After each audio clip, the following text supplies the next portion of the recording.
crew this morning here at 644 for the Phoenix Fire Department, giving us a look at how search and rescue dogs are being trained. And there's a real reason you need to hear this, because there's going to be a lot of activity this morning. We don't want you to be alarmed. Here's what we know. 36 canines and their trainers meeting in Phoenix this weekend for a FEMA disaster preparedness test. Now, Phoenix Fire telling us the canines can be the most useful tool when searching through the rubble.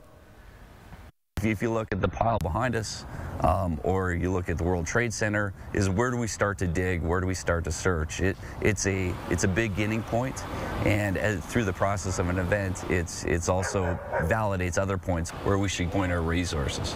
Now, by the way, this is all new video this morning. From this morning, each dog is given a certain amount of time to search and find its target. If passed, the animals can become official search and rescue dogs and be deployed to national emergencies such as 9/11, Hurricane Katrina, and Dan, very noteworthy here, there's going to be a lot of activity happening around 22nd Avenue and Lower Buckeye.